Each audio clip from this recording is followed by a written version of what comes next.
subscribe the channel and press the bell icon for upcoming videos. Hello friends, welcome to my channel Pharmacology Concepts by Rajesh Chaudhary, and in this video I will discuss about the basic stereochemistry of the steroids. तो आज के इस video पे हम steroids के basic स्टेरियोकेमिस्ट्री के बारे में बात करने वाले हैं, जो कि बहुत ही इंपॉर्टेंट टॉपिक है आपके जीपेट को लेकर या फिर आपके सेमेस्टर एग्जाम को लेकर। इस टॉपिक से फ्रीक्वेंटली आपके ऑब्जेक्टिव बेस्ड क्वेश्चंस बनते हैं या फिर आपके शॉर्ट क्वेश्चंस बन सकते हैं। बात करें इस टॉपिक की तो टॉपिक आपके B pharmacy 5th semester medicinal chemistry 2 unit number 4 का पार्ट है। And if you want to watch my previous videos regarding the pharmacology और medicinal chemistry for the B pharm 5th semester, you can check description box below और by using this link. And इसके अलावा अगर आपको pharmacy notes चाहिए तो आप हमारे वेबसाइट www.pharmacyconcepts.in पे भी विजिट कर सकते हैं। वहाँ से जीपेट मटेरियल हो, नोट्स वगैरह हो, कलेक्ट कर सकते हैं। So let start the topic. So stereochemistry of the steroids. तो ऑलरेडी हमने पिछले वीडियोस में स्टेरॉइड्स के बारे में बात कर चुके हैं कि स्टेरॉइड्स हैं क्या, कहाँ से रिलीज़ होते हैं। बेसिकली आपके एड्रिनल कॉर्टेक्स से ही स्टेरॉइड्स रिलीज़ होते हैं।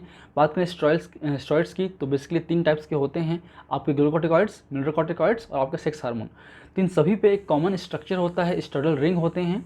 तो आज हम देखने वाले हैं स्टेरॉइडल रिंग्स में होने वाले स्टेरियोकेमिस्ट्री के बारे में या उनके स्टेरियोआइसोमरिज्म के बारे में। स्टेरियोआइसोमर का मतलब होता है कि आपके डिफरेंट स्ट्रक्चर आपके 3 डायमेंशनल वे पे। So the 3-dimensional structure of the steroid are not planar in the shape and they shows the various types of stereoisomerism. आपका जो स्टेरॉइड्स का स्ट्रक्चर है वो आपका ये बेसिक स्ट्रक्चर आप देख सकते हैं। ये स्टेरॉइड स्ट्रक्चर आपका प्लेनर नहीं होगा या नहीं रहता है।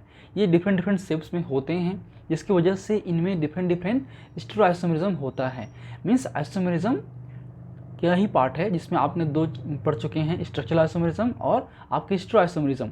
तो स्ट्रक्चरल डिफरेंसेस में हम बोल सकते हैं कि आपका ये स्ट्रक्चरल आइसोमेरिज्म है, लेकिन स्टेरियोआइसोमेरिज्म में स्ट्रक्चर भी सेम होते हैं कंपाउंड्स के, लेकिन उनका जो एटम का अरेंजमेंट है 3 डायमेंशनल स्पेस में वो अलग अलग होते हैं, उससे हम बोलते हैं स्टेरियोआइसोमेरिज्म।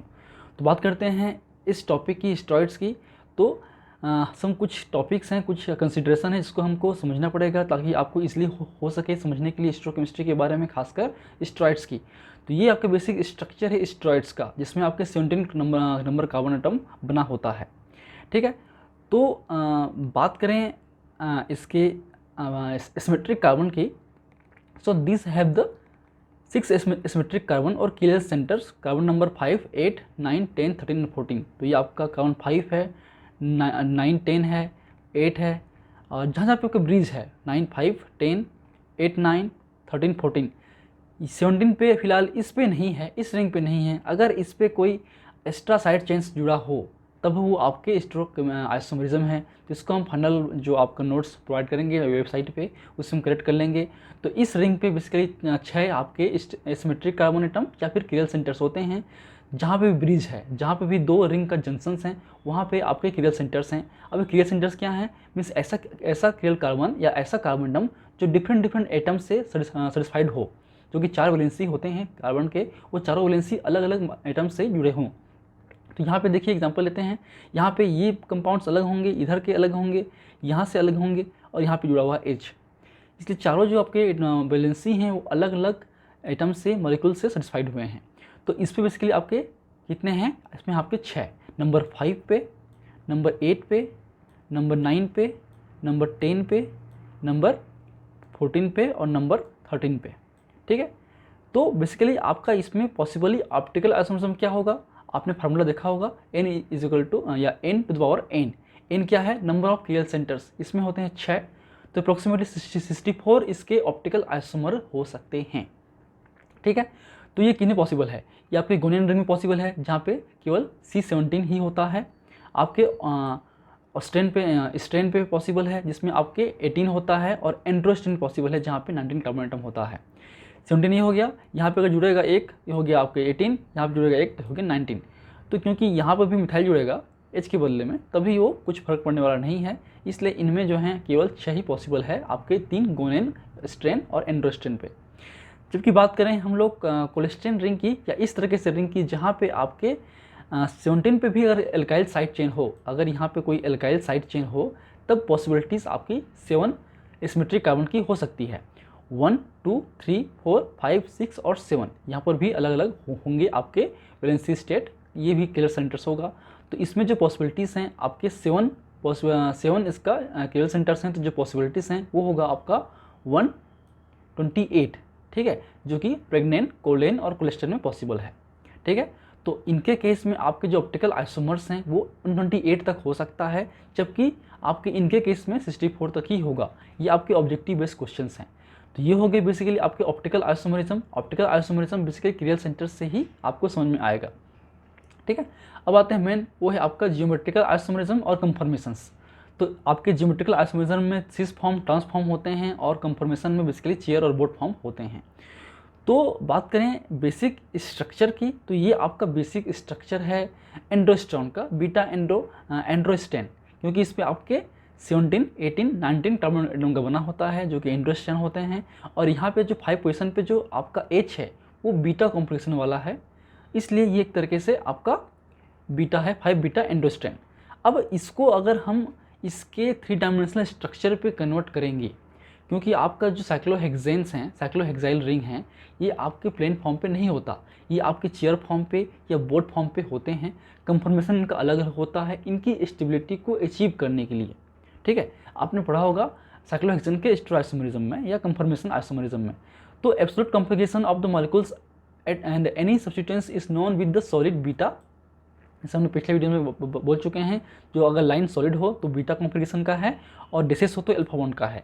इसके अलावा हम जो बॉन्ड्स हैं उसको हम एक्सियल बॉन्ड, जो कि परपेंडिकुलर होता है आपके प्लेन के, मतलब ऊपर या नीचे, and while the equatorial bond is horizontal to the plane, और प्लेन के जो हॉरिजॉन्टल होता है वो होता है आपका इक्वेटोरियल बॉन्ड, ठीक है। तो ये हम डिनोट कर सकते हैं इस तरीके से। तो ये जो आपका रिंग है उसको हम इस तरीके से भी डिनोट कर सकते हैं, जिसको जानते हैं जो साइक्लोहेक्सेन है वो आपके चेयर फॉर्म पे या बोट फॉर्म पे होते हैं।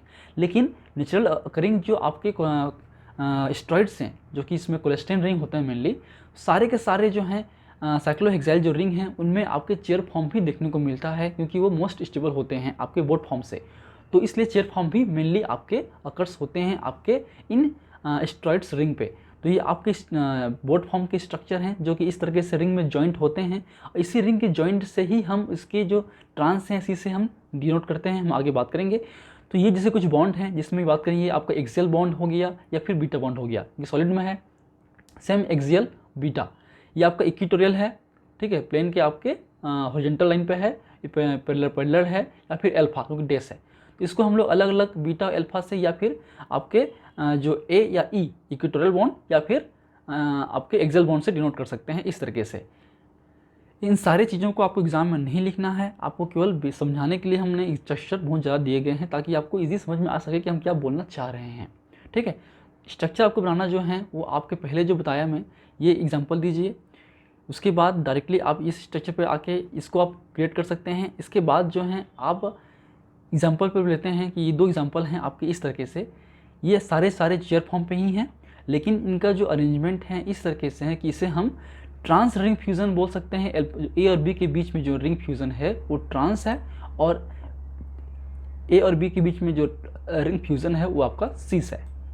अब ये क्या है, क्या हम सिस ट्रांस बोलते हैं? आपने पढ़ा होगा कि अगर आपका सिमिलर एटम जो हैं, सिमिलर एटम या सिमिलर मॉलिक्यूल अगर एक साइड हों बॉन्ड्स के, तो वो आपके सिस होते हैं, अपोजिट डायरेक्शन में हों तो वो आपके ट्रांस होते हैं। बट यहाँ पे ऐसा नहीं है साइक्लोहेक्सेन के केस में। जैसे कि हम देख सकते हैं ये आपका साइक्लोहेक्सेन है, फ्यूज्ड होंगे तो इस तरीके से बनेंगे। तो ये 2 चेयर फॉर्म का है जो फ्यूज़ होने के बाद इस तरीके से बनेंगे, जो कि ट्रांस हैं, जो कि पैरेलली फ्यूज़ होते हैं। अगर वो इस तरीके से अरेंजमेंट हो, एक वर्टिकल एक हॉरिजॉन्टल, और इस तरीके से आपका जॉइंट हो तो वो सिस फॉर्म है। ये एक ट्रिक है याद रखने के लिए। लेकिन ये क्यों बोल रहे हैं कि सिस है या ट्रांस है, ठीक है, क्योंकि जो आपके रिंग के ये जो बॉन्ड्स हैं, फ्यूज़न बॉन्ड हैं, इस फ्यूज़न बॉन्ड के जो आपके जो यहाँ पर कुछ और एक्स्ट्रा बॉन्ड होंगे, एटम्स होंगे जो जुड़े होंगे इससे, उनकी पोजीशन पे डिपेंड करता है। अब देखिए ये आपका ट्रांसफॉर्म है, और दोनों ही आपका एक्सियल है, दोनों ही जो हैं आपके एक्सियल हैं, क्योंकि ये आपके परपेंडिकुलर जुड़ा हुआ है अब एबव और बिलो। तो ये एक्सियल हाइड्रोजन है या एक्सियल बॉन्ड है, ठीक है। तो 2 एक्सियल बॉन्ड, या फिर क्योंकि इनका जो एक एबव है एक बिलो है, इसलिए जो पोजीशन है वो अलग अलग है, अपोजिट डायरेक्शन पे है। अपोजिट मतलब ट्रांस, इसलिए इसको हम लोग ट्रांसफ्यूजन बोल सकते हैं। जबकि इस ऐसे जब बनेगा, ऐसे केस में जो है आपका एक एक्सियल होगा, एक आपका इक्वेटोरियल होगा। बॉन्ड तो अलग अलग हैं, लेकिन जो उनका एंगल है, उनका जो अरेंजमेंट है, एक ही साइड है, दोनों प्लेन के अबव है, इसलिए एक तरीके से ये सिमिलर साइड पे होते हैं, इसलिए ये आपका सिस फ्यूजन है। तो here cis and trans depend on the axial और इक्वेटोरियल बॉन्ड अटैचमेंट। ठीक है, सिस के केस में 1 एक्सियल और 1 इक्वेटोरियल, जो कि एक ही साइड पे अरेंजमेंट है उनका, जबकि ट्रांस में both are the axial, but जो उनका प्लेन के जो है एक एबव है, एक बिलो है, इसलिए जो अपोजिट डायरेक्शन में हो रहा है इनका अटैचमेंट एक्सियल बॉन्ड का, इसलिए इसको हम ट्रांस बोलते हैं। सिमिलर इस तरीके से ये आपका एबव है, ये बिलो है, ये ट्रांस है, ये दोनों ही एबव होगा या दोनों ही बिलो होगा तो होगा आपका सिस। ठीक है, तो इसको जरूरत नहीं मानने की, ये समझाने के लिए है। अब लेते हैं एग्जांपल, देखिए अब ये ए, ये बी, मतलब ये आपका ए है, ये आपका बी है, ये आपका सी रिंग है, ये डी रिंग है, 4 रिंग है आपके। तो ए और बी के बीच में क्या है, एक बॉन्ड आपका इस तरीके से, एक इस तरीके से, ए बिलो, तो ये क्या हो गया, ट्रांस हो गया, अपोजिट डायरेक्शन पे है इसलिए ट्रांस, ए बी क्या होगा, ट्रांस होगा। सेम ये बी और सी के बीच बॉन्ड है, तो ये दो जो फ्यूजन हुआ है रिंग, इन दोनों के बीच में जो एक लोअर एक एबव, इसलिए हो गया ये भी ट्रांस है। देखिए सी और डी के बीच में यहाँ से फ्यूजन है, तो एक एबव है एक बिलो है, इसलिए ट्रांस होगा। तो ये ट्रांस ट्रांस ट्रांस आइसोफॉर्म है। जबकि इसमें बात करें तो यहाँ पे 2 सिमिलर पोजीशन पे है, इसलिए सिस है ए और बी के बीच में, जबकि बी और सी और आपके सी और डी दोनों के जो हैं आपके इक्वेटोरियल ही हैं, यहाँ पे आपका अलग अलग पोजीशन पे है, इसलिए एक तरीके से ये आपका इक्वेटोरियल ही से सिस हो गया और ये हो गया आपका ट्रांस, क्योंकि अपोजिट है, यहाँ पे अपोजिट हैं, दोनों बॉन्ड के बीच में जो आपका बॉन्ड्स हैं वो अपोजिट डायरेक्शन में है, इसलिए एक तरीके से आपका ये ट्रांस हैं, बाकी 2 एक्सियल हैं। तो इस तरीके से हम सिस और ट्रांस को डिनोट करते हैं। ठीक है, अब बात करते हैं इसके कुछ पॉइंट्स पे। तो cholestane, androstane and pregnane can exist in 2 form, 2 conformation, that is a chair and the boat, and the chair form is the most stable. ठीक है, and the most of the naturally occurring saturated steroids belongs to the cholestane series और the coprostane series. ये coprostane नहीं है, कोप्रोस्टेन है, हम इसको ठीक कर लेंगे। तो ये दोनों ही सेम है, इनका स्ट्रक्चर सेम होता है, लेकिन 3D अरेंजमेंट अलग अलग होता है, इसलिए एक को हम कोलेस्ट्रेन बोलते हैं, एक को हम बोलते हैं कोप्रोस्टेन। अब ये कैसे बनेंगे देखते हैं। ये बेसिक स्ट्रक्चर है कोलेस्ट्रेन रिंग का, जहाँ पे 27 कार्बन एटम का बना होता है। तो इन सब को हम एक तरीके से R लिख सकते हैं, तो ये आपका सिंपल फॉर्म है लिखने का, R लिख दिया, मतलब ये बाकी सब चीज़ें इसमें है। Chair conformation is the most stable then the boat conformation due to the less angle strength. इस पे एंगल स्ट्रेंथ बहुत ही कम होता है, इसलिए बहुत स्टेबल होता है। इसलिए जितने भी आपके साइक्लोहेक्साइल रिंग हैं आपके इस कोलेस्ट्रेन रिंग पे, वो आपके क्या होंगे, चेयर फॉर्म पे ही होंगे, बोट फॉर्म पे नहीं होते हैं फिलहाल स्टेरॉइड्स। तो ये देखिए इस तरीके से ये आपका अरेंजमेंट हुआ है। तो इसके केस में देखिए ये आपका अल्फा है, इसलिए आपका डेस है, मतलब ये 5 अल्फा कोलेस्ट्रेन है। अब ए और बी के बीच में क्या है, ट्रांस है, एक अबव एक बिलो। बी और सी के बीच में क्या है, इसमें भी ट्रांस है, एक अबव एक बिलो। और सी और डी के बीच में क्या है, एक अबव एक बिलो, मतलब ट्रांस है। तो ये ट्रांस ट्रांस ट्रांस को हम बोलते हैं 5 अल्फा कोलेस्ट्रेन। जबकि यहाँ पे देखिए यहाँ पे पोजीशन चेंज हो गया है, तो इस तरीके से इक्वेटोरियल है, तो 2 इक्वेटोरियल है, सॉरी एक एक्सियल एक इक्वेटोरियल है, सेम साइड पे हैं, तो क्या होगा, ये एक तरीके से सिस होगा। तो ए बी क्या है, सिस हैं, बी और सी एक ऊपर एक नीचे, मतलब ट्रांस, यहाँ पर भी ऊपर और नीचे मतलब ट्रांस, तो इसको हम बोलते हैं कोप्रोस्टेन। ठीक, तो आपका ए बी के बीच में अगर ट्रांसफ्यूजन है तो आपका कोलेस्ट्रेन रिंग है, और ए और बी के बीच में अगर सिस फ्यूजन है तो वो आपका कोप्रोस्टेन रिंग है। तो इस तरीके से हम आपके कंफर्मेशन को भी समझ सकते हैं, आपके इन बॉन्ड्स के बेस पे, इन फ्यूजन के बेस पे, अलग अलग पोजीशन पे अलग अलग जॉइंट होने से, फ्यूजन होने से उनका जो कंफर्मेशन है वो अलग अलग हो सकता है, और कंफर्मेशन भी एक तरीके से स्टेरोआइसोमरिज्म का ही पार्ट है। So this are the basics of the stereochemistry of steroids और स्टेरॉइडल रिंग।